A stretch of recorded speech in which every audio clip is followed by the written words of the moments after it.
We look down on ancient societies and wonder how polygamy could be so widely practiced. But are we really that much different?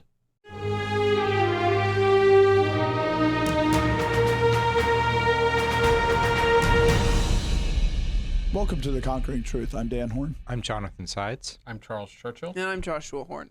In Obergefell, which basically legalized two men marrying in the United States, the Supreme Court redefined marriage. But in doing that, John Roberts, who was one of the dissenting opinions, he wrote that basically by doing this, by this reasoning and by this legal reasoning, if you do this, you basically legalize plural marriage.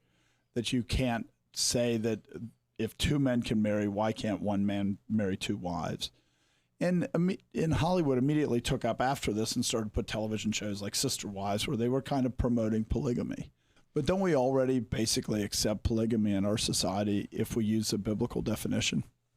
I think when you start talking about the word polygamy, it's a word that references this practice that in a sense is so foreign to us. And then you throw on top of it those things like those Hollywood shows, Sister Wives, or things like that really other the concept. It makes you think about, a man who's got these various different families that he's got divided up in his house, or he's got houses scattered about that have all of these different wives and children in them, and he's got to figure out how to juggle all that. And that's sort of the picture that comes to mind when you think about polygamy. But is it the same picture that comes to mind when you think about, say, some other celebrity that you hear about all of his baby mamas that he has? You hear about some celebrity that's got 9 kids with 4 different women or something like that. Like Elon Musk or something that has all of these children spread across these various different women. If you go back and you look at what the Bible has to say about polygamy, I think we would start thinking about those kinds of cases very differently. We would start saying, oh, we're not actually that different than those stereotypes that we have. I think in ways what we've done is actually made polygamy more damaging to the woman than what biblical polygamy was, right? Biblical polygamy, when you look at it, even a concubine, they had certain rights and certain expectations. Now we just say you can abandon the woman and you don't have any responsibilities. You don't have any ongoing, responsibilities other than maybe some maintenance for the child. And so what we've basically done is made polygamy a lot worse than it has been historically practiced by accepting the fact that one man can sleep with many women, can have children with many women, and the obligation to those women, maybe to the children it continues, but to the women it doesn't continue. And that's like more pagan, more damaging to women, more unrighteous towards women than historical polygamy, where you actually have a marriage and you actually have continuing responsibilities. So our suggestion here or proposal here is that with this we're in these situations we have nowadays where people are having relations with all kinds of different people, that they are effectively having marriage-like relationships with those people. And that's discussed in Scripture in 1 Corinthians 6:15-16, where it says, "Do you not know that your bodies are members of Christ? Shall I then take the members of Christ and make them members of a harlot? Certainly not. Or do you not know that he who is joined to a harlot is one body with her? For the two," he says, "shall become one flesh." And so he is here referencing, a situation where someone has gone to a harlot, where they're obviously not considering that a marriage. But he is saying, actually, you're becoming one body with her, and he is saying that is the two shall become one flesh, which is back in Genesis where marriage is instituted. So he's saying that you are effectively marrying this woman. So the people who go and just see how many women they can sleep with, biblically they would be considered polygamists, even though we in our society just think they're playing the field or whatever other term they want to use, when the reality is they're creating relationships there that have spiritual connections that continue beyond that one physical act. Because that's how God designed man and woman. That's how he designed us. And what we've done by defining polygamy the way that we have is that we've made it about the covenant rather than about the joining. It's about what man has done rather than what God has done. And there's a part of it where within the church, one of the things we've done is, well, we've said marriage should be by covenant. It is desirable that marriage be by covenant. But we've kind of said, we've sort of in some ways redefined marriage ourselves, because we've said the other ones aren't really marriage. The other ones don't have responsibility with them beyond maybe an economic, a financial aspect. Towards the children, I think, typically. Right. And I mean, there is, there can be some after of a it. divorce, there can be, but Right. not if you're not. Right. If there's no right. covenant of marriage, the covenant of marriage is what transfers the financial Right. responsibility. And there was a part where you used the term earlier about concubine, and I mean, and one of the things in Scripture is where you would say like the difference between a wife and a concubine is there's the formal wife, which is someone you marry by covenant, and then there's the concubine, which does not necessarily have a covenant. But then you can see like with Keturah and Abraham, where he says she's his concubine, and it also says she's his wife. And so there's a part of it where God is saying, I recognize that there are different types of marriages, but at the same time, God says, I look at them and I say, it is still marriage, and I still see a concubine as a wife. And so we need to understand that, this isn't something that, this goes back to a pretty central theme to a lot of the discussions we have, is God, and he gets to define things. And as much as the church, even operating under good principles and going, we want to encourage covenanted marriage, we don't have the authority to deauthorize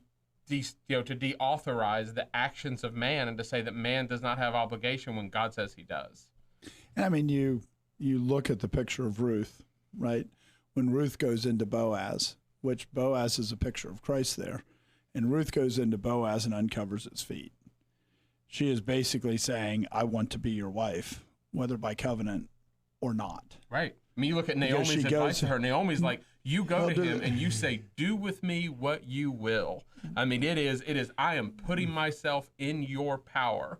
And that, in general, we should not be encouraging women to do that in most cases with men.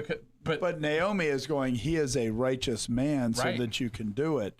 And the point was, you should be his wife, whether by covenant or not. Right. Which is a picture of what we should do with Christ. He should be our groom, whether by covenant or not. But of course, he is a good God, and he does it by covenant because he's righteous. But the whole point there is that Naomi is sending her there to be his wife, whether by covenant or not. And so when we look at it, I mean, Scripture understands this and understands it creates this obligation that now we've just said there is no obligation there. It just disappears. I mean, now as a society, people are even starting to brag about what they call their body count, which is how many men that a woman sleeps with or how many, women that a man sleeps with. And, it has been consistently increasing over the years, where now it's not unusual for a woman to have slept with 7 different men. I think for men, it's something like 10 different women. And so it's just there's this pressure even on the society, where the society is saying this is normal, this is how it should be. That why would you marry the first woman that you sleep with? Because you need experience to figure out who's the right woman to sleep with or to spend your life with, and that you need to experience the sex in order to understand if this is the right one for you or not. And so our culture and the way that we're raising the young people and the societal pressures to cause somebody that's in high school to have sex sooner and more often with more partners. I mean, this really is pushing, as a society, we push for polygamy. I mean, and that's aside from the it's still somewhat unusual where people are actually in, quote unquote committed relationships with multiple people. And, I don't think there's that many people out there that do it, as a percentage of the population, but there are people who advertise their relationship very heavily, online and whatnot, saying this is, everyone should be, or more people should be doing this. Although there's still something like, estimates that I've seen, I'm not sure how accurate they are, where, 30% of men commit adultery. So even when they're in adultery, meaning that they're having relations with another woman while they're married. So this is very common. We just don't call it polygamy. But I think one of the big questions with polygamy is why was it allowed in the Old Testament law? I think a better question is, why was it regulated? I mean, because in the end, I think there's a part of it where you kind of talk about it being allowed, but in the end, there's an aspect of where there's no law that goes, it's okay for you to go out, and there's no law that sanctions a person going out and saying, I want to pick up multiple wives. It's more like it's regulated that there are situations where men either marry multiple wives, or there can be situations where men may even be required to have another wife because of other sins. There are going to be behaviors that need to be regulated, and this is what the law was given for, was because of transgressions. And it's really important to recognize, right, that Jesus Christ said from the beginning it was not so. But from the beginning it was one man and one woman. He's not saying that from the beginning that polygamy was acceptable. Polygamy was rejected from the very beginning because God created Adam and Eve. And that was the first marriage. That's what marriage is supposed to look like. That's the ideal. And so then when you look at the Old Testament, it's not saying it's okay in any circumstances. It's saying it's regulated because you're right. The nature of man is this is what people do. And because of their sin, that there has to be constraints on it because sexual relationships produce real lasting effects, real lasting conditions on the people. If a man rapes a woman, that has real effect on her for the rest of her life. If a man commits adultery with a woman that produces a child, that has real effects. So these things are going to happen. So God put in the regulations in the Old Testament how you deal with these circumstances. Right. And like in that verse that was read in Corinthians, I mean, so even when a man sleeps with a harlot, there is a connection there that occurs. It does not mean that every time a man has slept with a harlot that they are married in exactly the same way that they are married in the sense under the eyes of the law, that they have all the obligations to each other that two people who are married have. But God's saying, even in the most casual sexual relation between a man and a woman, there is a fundamental thing that occurs. And God says, you cannot throw that away. You cannot trivialize it. You are joined in a way. And that has consequences. Because, we talk about that it's going to happen. And so God regulated it. But it's really important for us to recognize that the society and the cultural norms really do set a different tenor, and that they can really have a huge impact on the constraint of sin. You go back, 100 years ago in American society, or maybe 110 years ago would be better.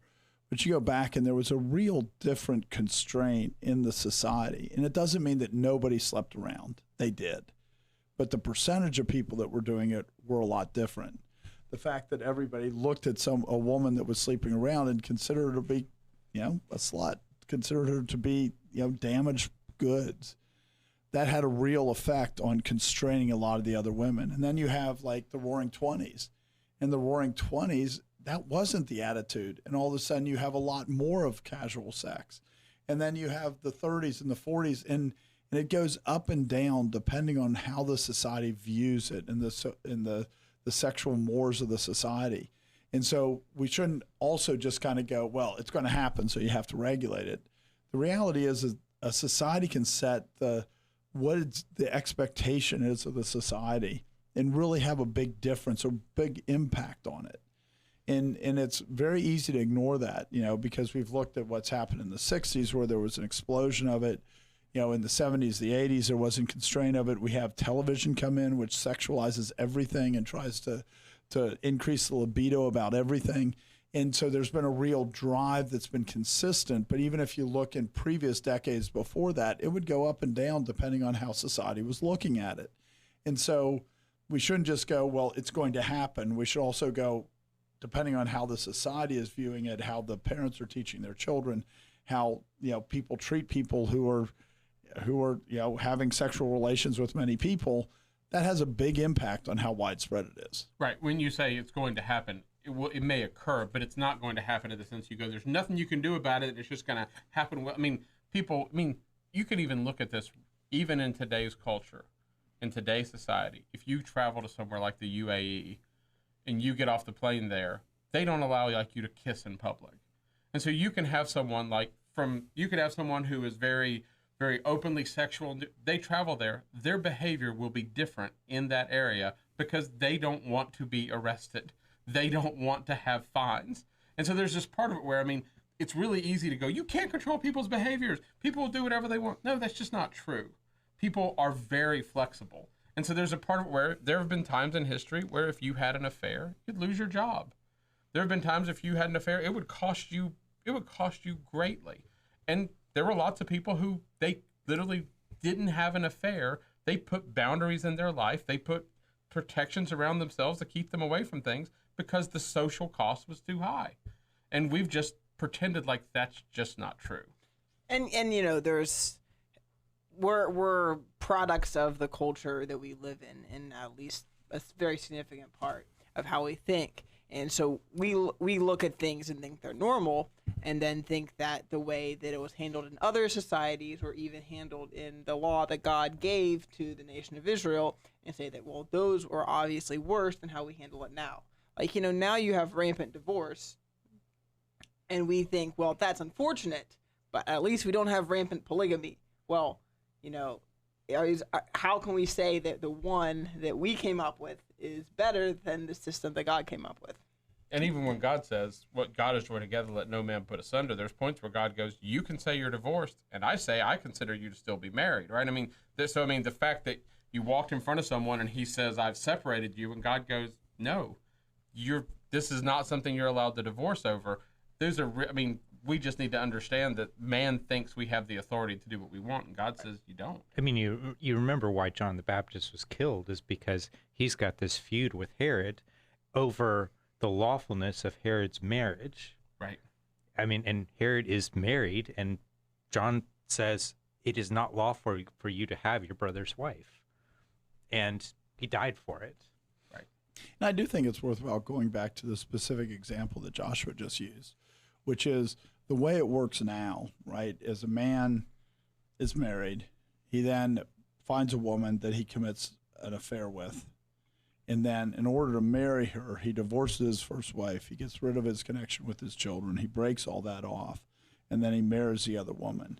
And we go, well, that's good. That's how it should be. That's, 50% of marriages end in divorce.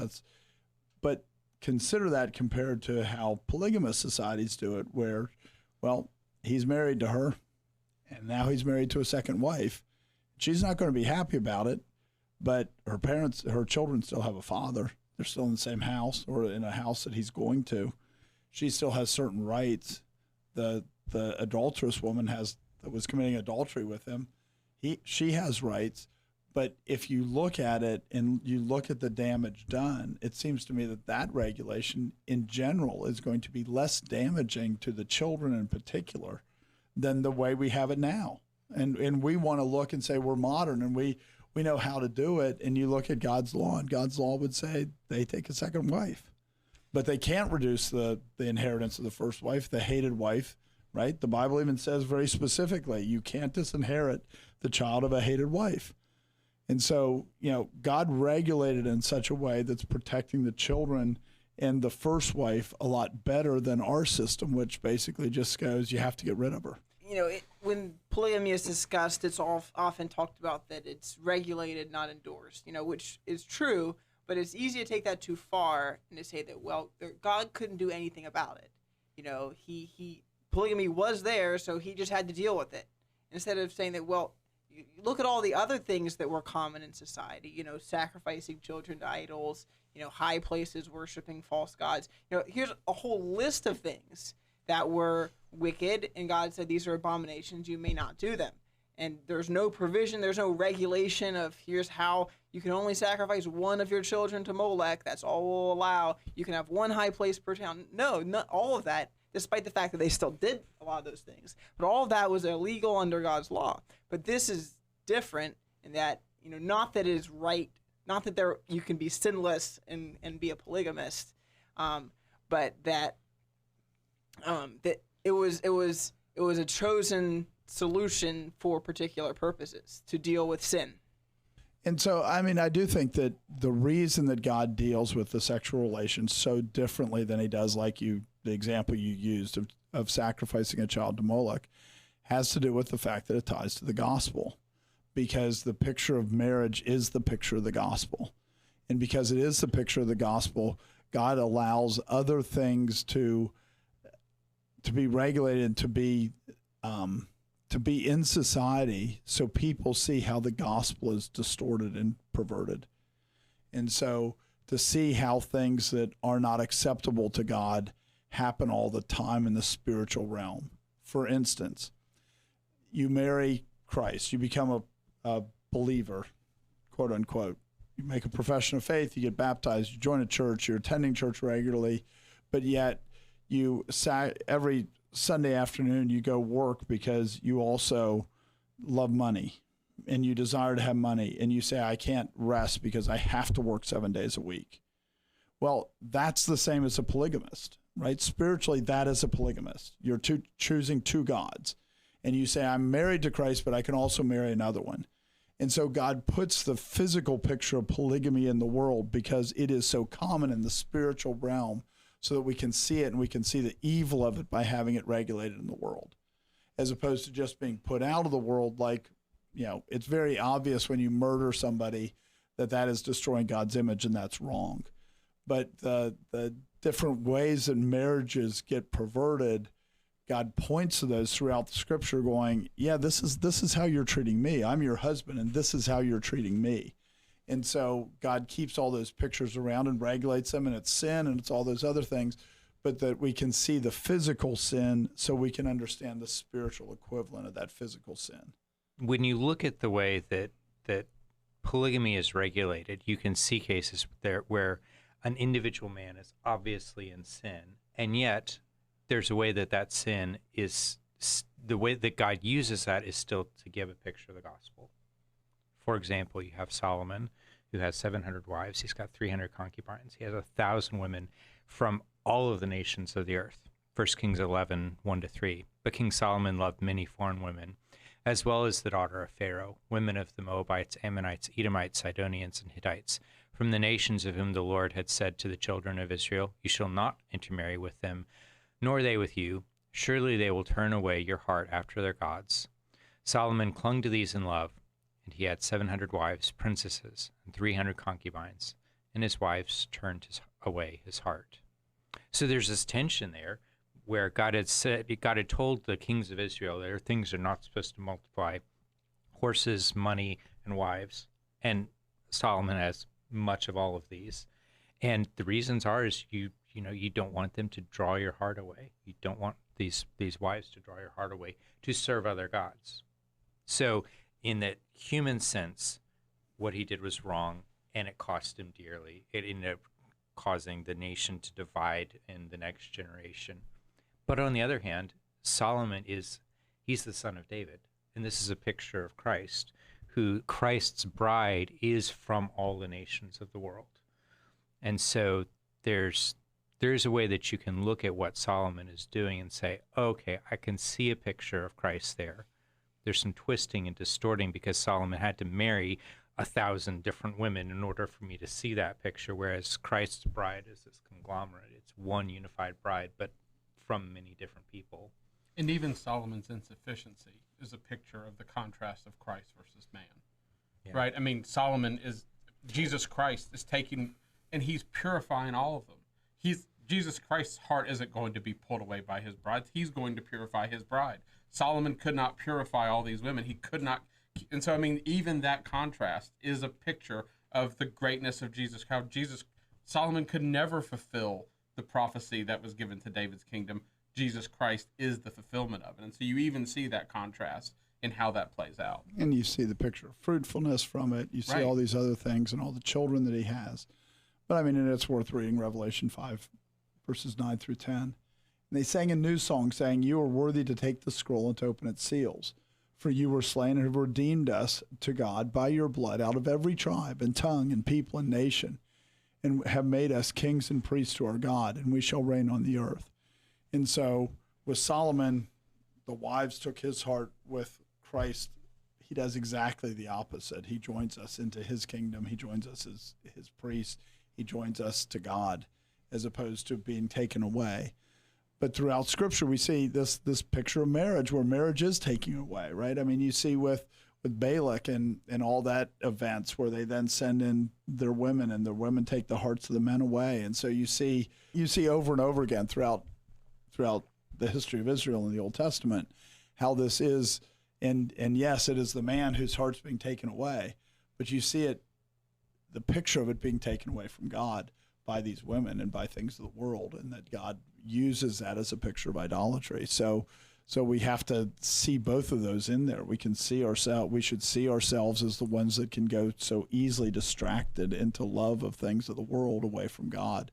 And so I think God puts those pictures there so you can see it, which is, Jeremiah 2:20 would be an example of this in Scripture, where it's using that same language of like lying with a harlot. For of old I have broken your yoke and burst your bonds, and you said, I will not transgress, when on every high hill and under every green tree you lay down playing the harlot.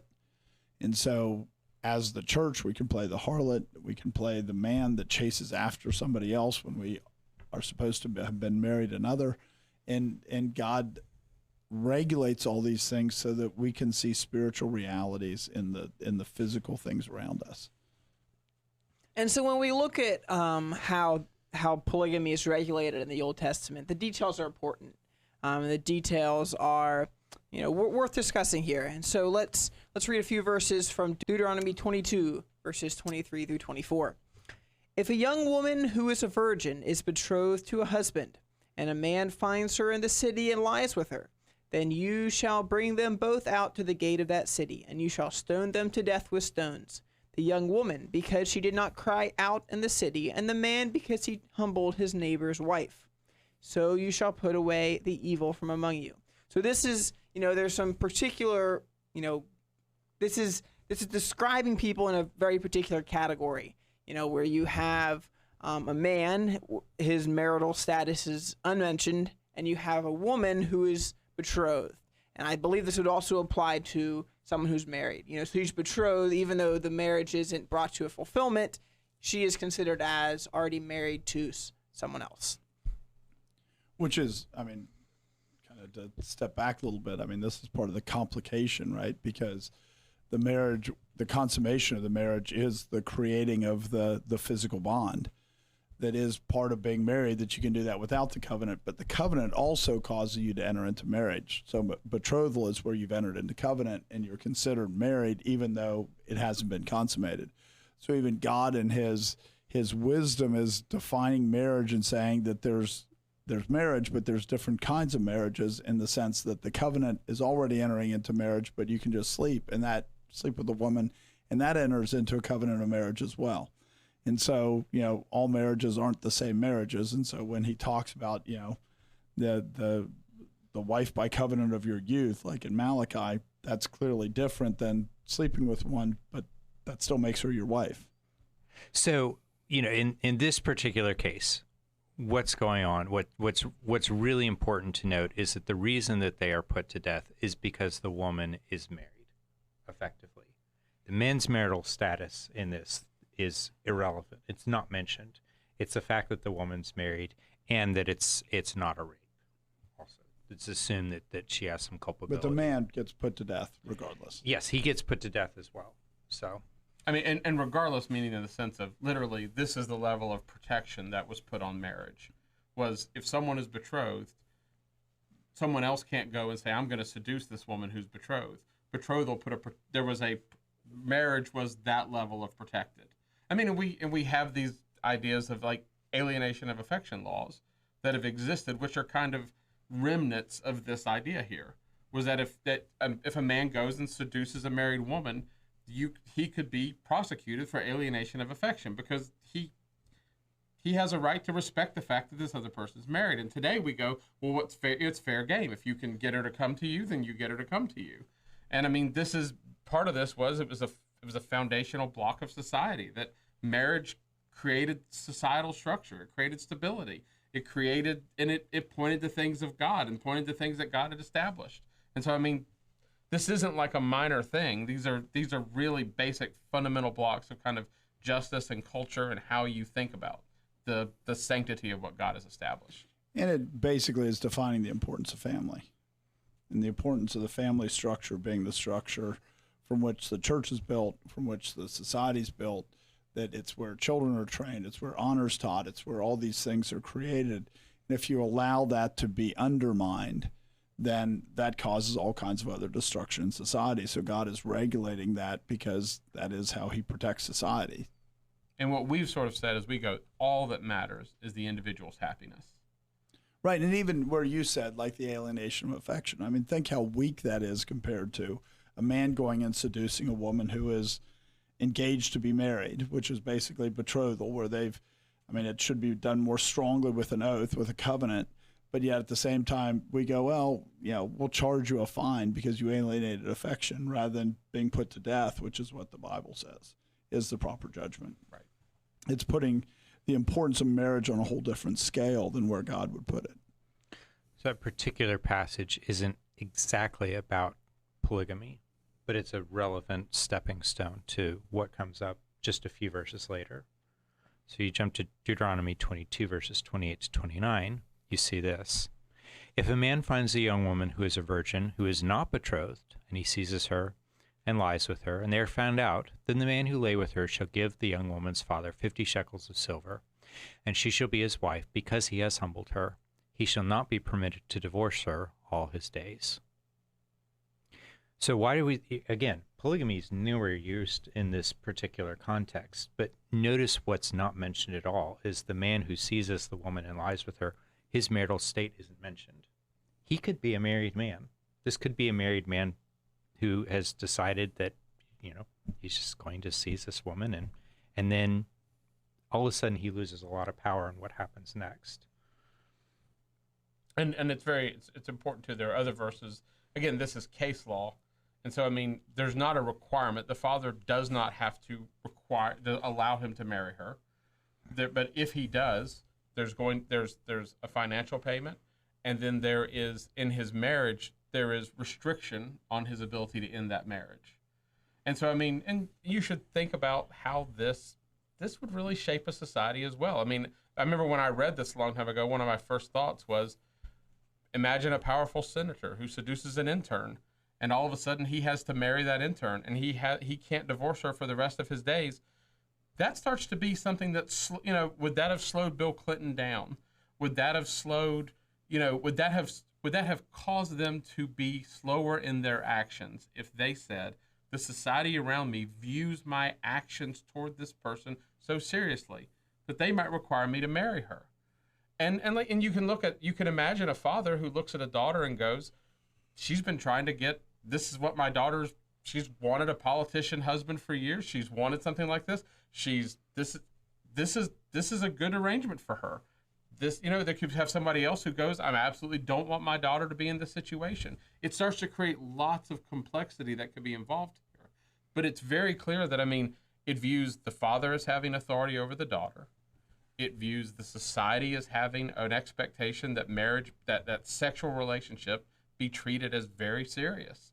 And we've lost almost all of those aspects of this. And I think, if you were making a list of top 10 offensive Old Testament laws to modern America, this would probably make the list, and probably towards the top of the list. And one of the things that I think people would take issue with is, well, what about we're assuming, this man is married, because we're talking about polygamy. We're assuming this man is married, and now he's going to, the law and the woman's father are obligating him to now have a second wife because of his actions. Well, what about his first wife? How could the law be so cruel to her?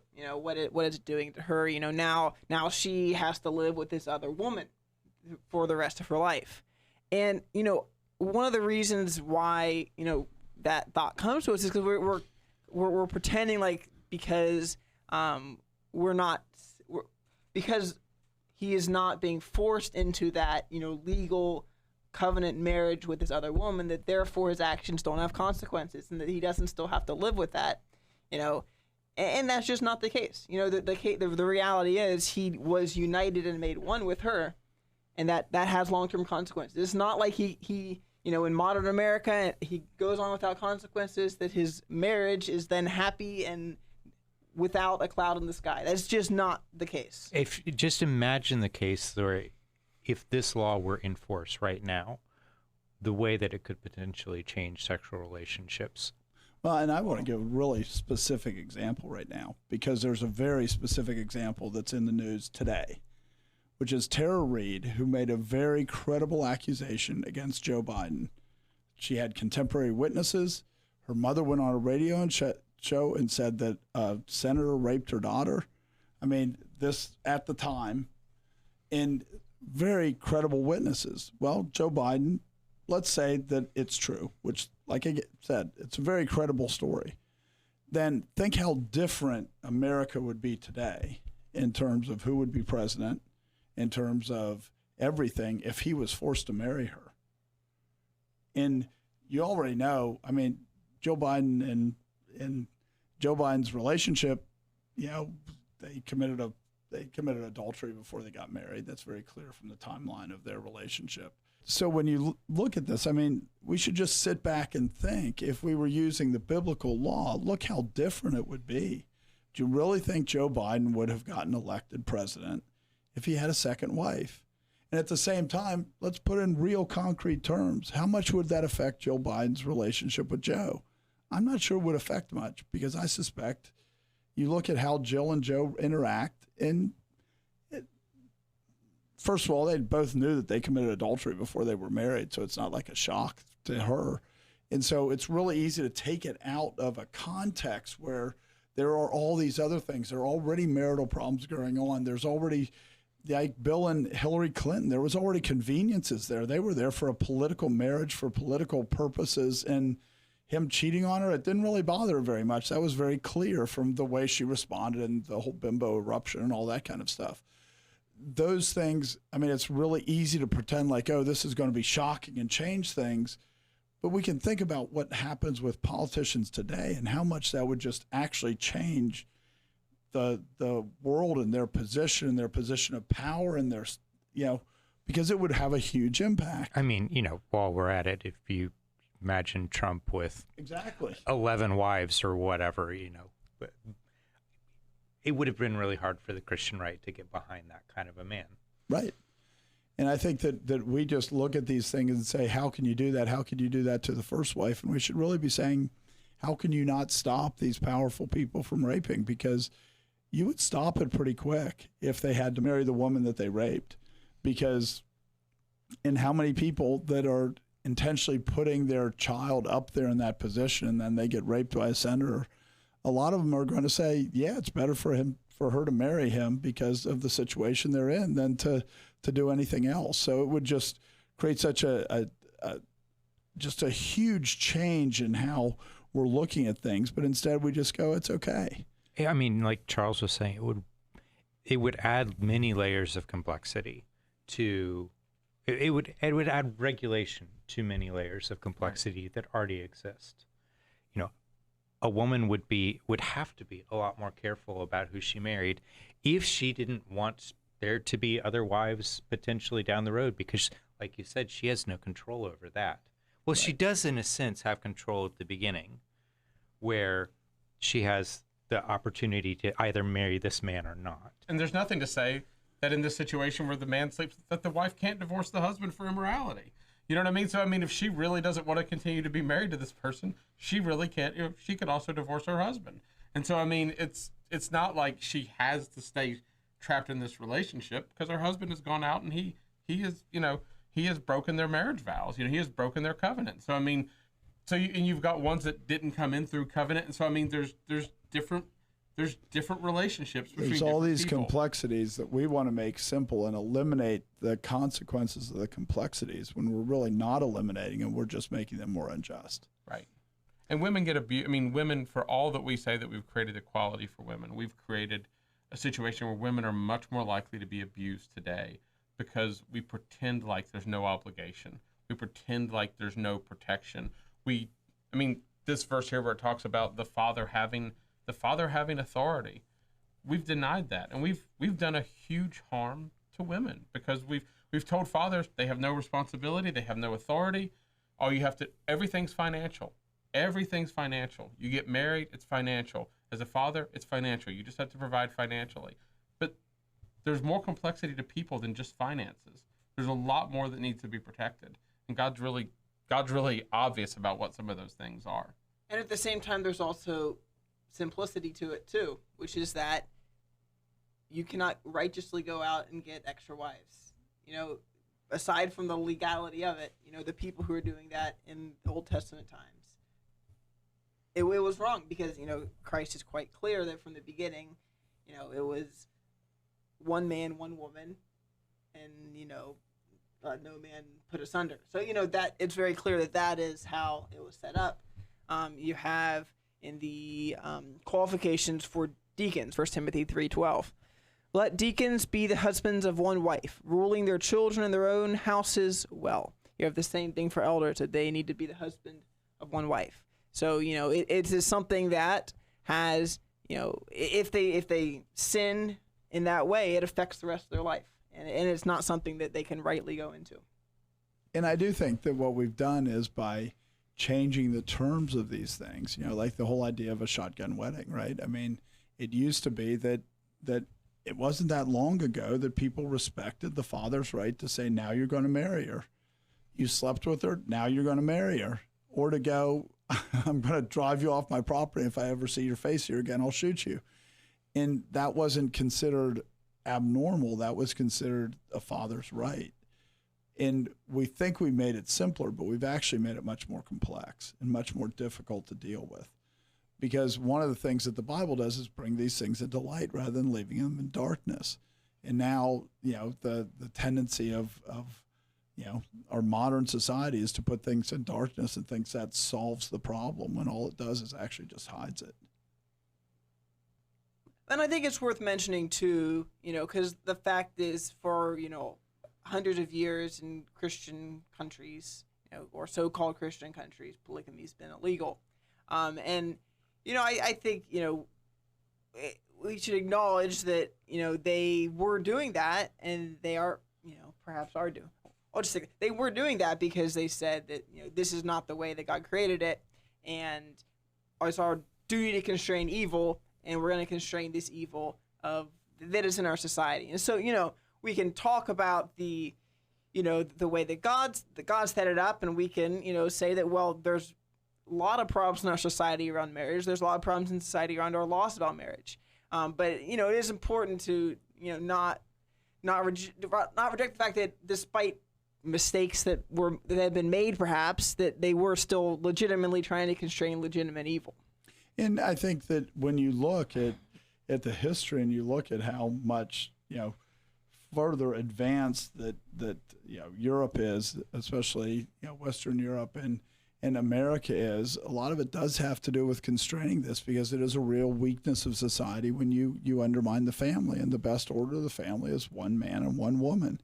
And so that push, and a lot of times it was the lower level people, the weaker people in society that didn't have the same political strength, that they would be conformed to that, and that the law would be enforced on them such that they were much more constrained. And the royalty in England and in other countries almost always was committing adultery. I think when Philip, Queen Elizabeth's husband, said to his son, now King Charles, that he shouldn't, like the woman who is now queen, that he should never marry her. He should marry Diana and have her so that his children are legitimate and legitimate heirs. But of course you can keep a concubine on the side. Why couldn't you? And that has been long-term the pattern of the royalty in Europe.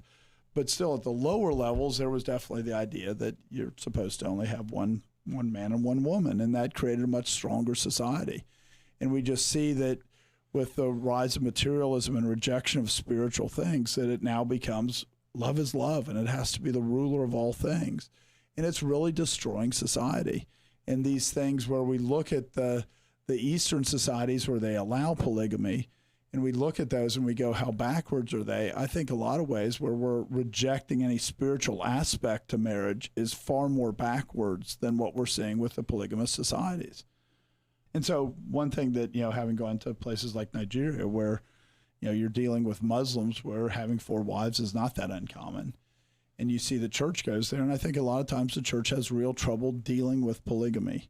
When somebody comes into faith and they make a profession of faith, a lot of the churches, what they immediately do is they say, okay, so you've got 4 wives, you need to get rid of 3 of them. You need to make all their children illegitimate. You need to treat them as bastards from now on, and only one wife and their children, those are the only ones that you're legitimately married to, legitimately the father to. And this is just so crushingly wrong, so destructive on this order of society, that God did order these things in the Old Testament, and he even says you can't put away. And now all of a sudden, the church frequently goes in there, and missionaries frequently go in and tell them to put away where God said you're not allowed to put it away. And they think that their view of the New Testament, Christ rightly and truly saying, obviously, that it's marriages between one man and one woman, give them the right to come up with a law that's better than God's law. And God's law in dealing with those things is far better than anything that man can come up with. I mean, and God's law already talks about how that's not the optimum circumstance by disqualifying that person from leadership in the church. So you bring that man in, but you bring him in with all of his wives and all of their children. And then you just say, well, okay, but because of your status, you can't lead the church. And I think it's important, Joshua made a comment before that you can't be righteous and be a polygamist. And that's almost true, but there is one example in history where that is not true because Jesus Christ was a polygamist. It's very clear that when he married Israel, that in Jeremiah, after Israel split into the northern kingdom and the southern kingdom, that the language is used that Jesus Christ is married to both of them. It says in Jeremiah 3:6-9, the Lord said also to me in the days of Josiah the king, have you seen what backsliding Israel has done? She has gone up upon every high mountain and under every green tree, and there played the harlot. And I said, after she had done all these things, return to me. But she did not return. And her treacherous sister Judah saw it. Then I saw that for all the causes for which backsliding Israel had committed adultery, I had put her away and given her a certificate of divorce. Yet her treacherous sister Judah did not fear, but went and played the harlot also. So it came to pass through her casual harlotry that she defiled the land and committed adultery with stones and trees. And so there's this picture that Christ, and this doesn't happen to any human where their wife splits into two, but he could be in the righteous case of polygamy, and it is instructing what he should do. He didn't immediately put away the northern kingdom or the southern kingdom. He kept both of them as wives until he put them away because of their hardness of heart, because they refused to stop committing adultery. And so he puts away the one with the Assyrians coming in and destroying them. He puts away Judah with the Romans coming in and destroying them. But that picture that you have to put away wives, that's actually contradictory to the picture of Jesus Christ. And this is really important because in the end what it's saying is in Galatians where it talks about is the law then against the promises of God? And God says no. I mean, God says because the part of it is what God is saying is the law. This is how serious God takes these things. Is that the law was structured in such a way so that Jesus Christ was not against the law in the way that he dealt with. We're dealing with nations as wives, and you could go, well, now when you're dealing with nations as wives, nothing applies anymore. But he's saying, no, I dealt lawfully with my wives. They really were wives. This is real. This is not some fake thing that I made up.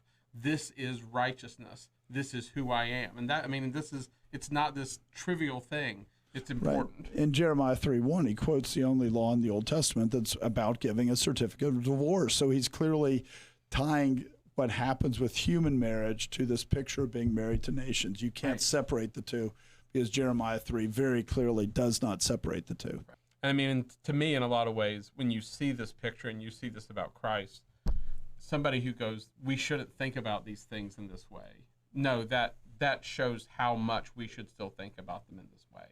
If they were this important, that they established how Christ treated who he's taking as a wife, if they were so important that he codified them into the world so that it would govern the things in the world, this hasn't passed away. This hasn't gone away. This isn't something that we go, well, it was all just purely ceremonial. No, these were real, these were moral obligations. These were moral things that God built to show us what righteousness is. And so when we pretend like we don't have to consider them, there's a real part where we kind of pretend like we kind of go, well, everything that Christ is doing is pretend. Everything that God is doing with his brides it's a pretend thing. No, these are real. And the things we're doing are closer to, if anything. Right, they're shadows of the thing that has much more substance. Right, and so we cannot throw them off. Marriage between a man and a woman is a shadow between Christ and the church. Marriage between Christ and the church has more substance, even though the real marriages on this earth have real substance, real importance, real spiritual meaning. but they're just a shadow compared to the substance of the marriage of Christ and the church. So I do think, talking about all these things, that the church, we see in our society that informal polygamy is almost joked about. It's almost laughed about. It's like, did you hook up this weekend? Is the level that it's treated, as opposed to actually treating it the way that God treats it. And what we do is the church looks and goes, oh, polygamy is horrible. And the Mormons want to actually have multiple wives by covenant. This is horrible. This is terrible. And they don't treat the serial polygamy that we have in this country. They don't treat it with the same level of seriousness with which that they find, formal covenantal polygamy to be such an abomination. They don't consider the rest to be the same level of abomination. And the church should really be considering how much damage it's doing and how much damage is being done in our culture and to our families and wives in particular, women in particular, because we aren't taking it nearly as seriously as God does. Right, because when you are, becoming one with someone, but then but then cutting them off, you're depriving them of things where you have obligations toward them as a wife, and you're just cutting them off. And even if they want that, it doesn't mean that you're not really depriving them of things that you owe them. And in the end, this attitude trickles down, and it causes us to have a very sinful attitude towards just sexual immorality in general. I mean, and I don't even mean not even things that don't involve another person physically. Everything from pornography to the way we think about things to the way we represent things, that it causes us to trivialize sexual immorality, because we don't believe that when two come together that they become one flesh. We don't believe there's a reality to that, and so we don't see a cost. And I mean, and I did not plan tonight to pick on President Biden, but the reality is, I mean, he says he has 5 grandchildren, he has 7. 2 of them he doesn't acknowledge. And that's really horrific when you think about it, because it does have that effect, and that's what we're doing. It's not just the wives, the women that are being affected by this. It's the children that are being affected by this. And the President of the United States openly says, that's not my grandchild, when DNA has proven that it is. There's no question that it is. But yet, he doesn't see any obligation, and the society isn't putting any obligation with it because, hey, he just slept with a woman that weekend, so why does that matter?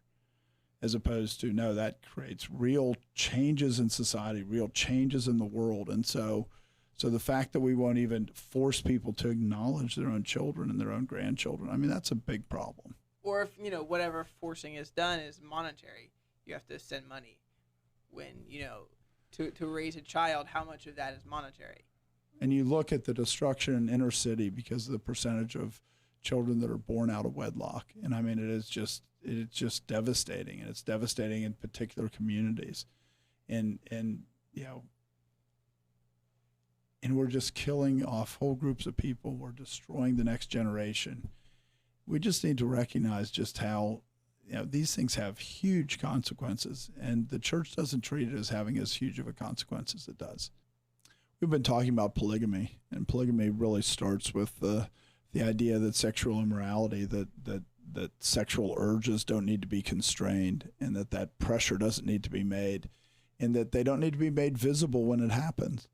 Instead, the Bible teaches that you flee sexual immorality because it is so easy to be captivated by it. And churches need to be dealing with that. They need to be looking at how they speak about it. They need to be looking about how they range young men and young women together.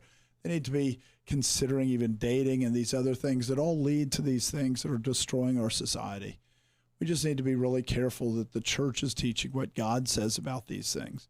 It is a picture of the gospel. And when we break up this idea of one man and one woman and make it that each man has a series of women and each woman has a series of men, this is a real distortion of the gospel, and the church needs to be speaking about it and getting it back to where we had at least a social more that says that it doesn't happen, instead of bragging about how many people that you've laid with. And until the church does that, the church will continue to be weak. Thanks for joining us. This has been The Conquering Truth, a project of Reformation Baptist Church. If you found this helpful, you can visit us online at theconqueringtruth.com and subscribe here or in your favorite podcast app. Thanks for watching.